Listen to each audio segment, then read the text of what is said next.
Bonjour à tous et bienvenue dans votre émission de santé DocPop 1/7. Commençons.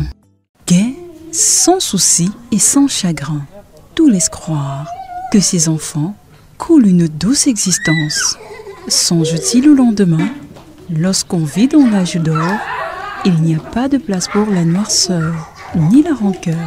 Seuls les rires enfantins, purs et sans aigreur, dans un vaste univers où les vertus semblent avoir foutu le camp, nous rappelle combien la vie peut être aussi agréable quand seul l'amour du prochain est notre principal leitmotiv.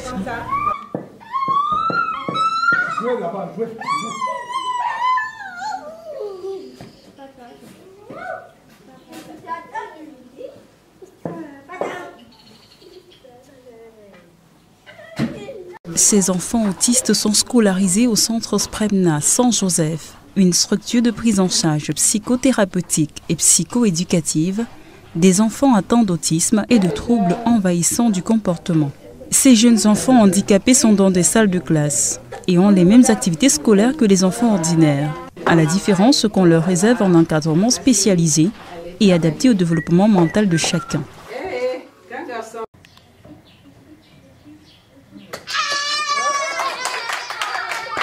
Et les pions blanches dans l'autre, n'est-ce pas? Voilà, vas-y. On n'a pas dansé,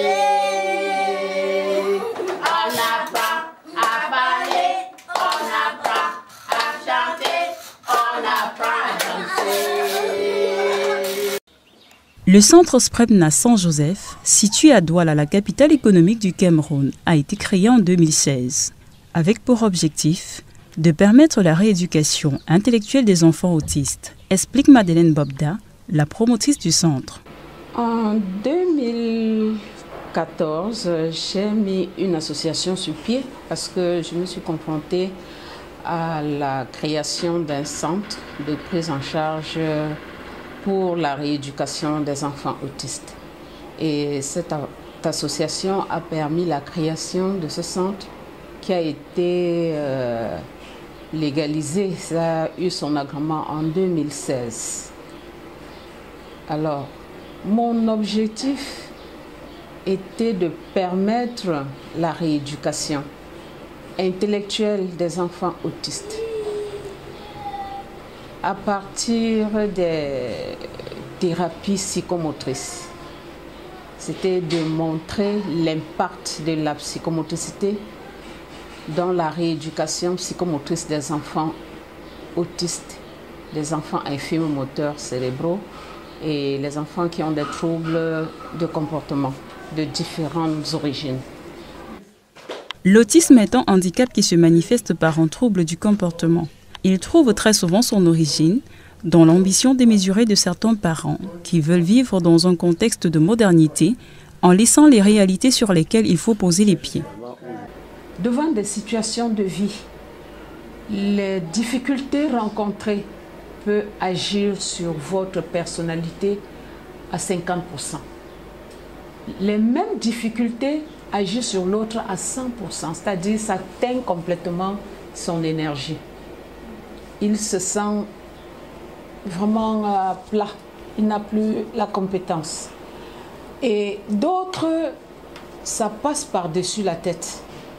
Alors, pour une maman fragile qui rencontre des difficultés avec sa grossesse, ça peut jouer sur le fœtus. Ça peut avoir un impact sur le fœtus. C'est pour cette raison, quand on fait des recherches, on fait des analyses, on examine les parents. Parce que quand on rencontre un parent qui a rencontré des difficultés et qu'on veut encore amputer ça sur lui, ça fait double fracture. On ferait mieux de se taire et de faire comme s'il n'en est rien, mais en réalité, il en est pour quelque chose. Nous avons constaté que les parents disaient que quand avec une grossesse, on ne doit pas être dehors pendant la nuit, on doit rester parce qu'il y a un certain nombre de choses à préserver. Ce handicap, qui généralement est constaté vers l'âge de 2 ou 3 ans, a pour traitement l'endurance, la correction du langage, le suivi optimal et la thérapie psychomotrice. La plupart du temps, l'enfant ne s'exprime pas et n'exécute pas les consignes simples. Il peut également être violent vis-à-vis de son entourage et de lui-même. Je fréquente beaucoup le centre avant même que je ne sois même là pour travailler avec eux. J'ai constaté que l'enfant, il y a des enfants qui viennent ici, même manier un objet, même arrêter un objet, l'enfant n'arrive pas.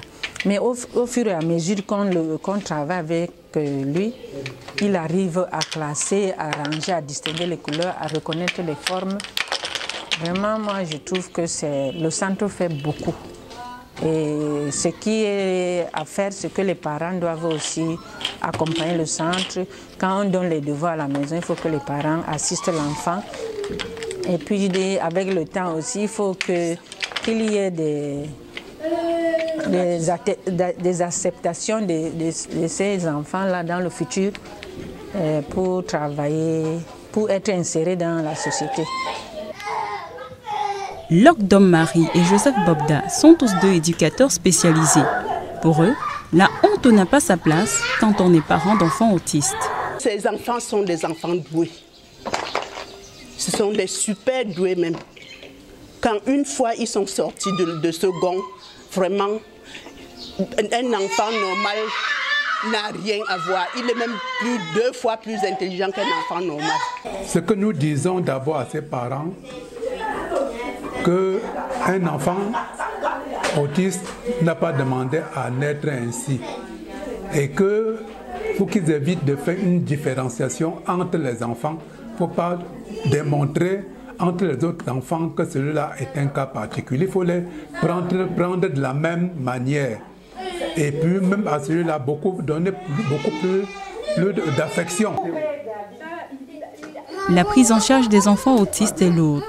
Et le centre Sprebna Saint-Joseph se présente alors comme la solution pour les enfants autistes de Douala et ses environs. J'espère que vous avez aimé. Laissez-nous vos avis dans les commentaires. À très vite.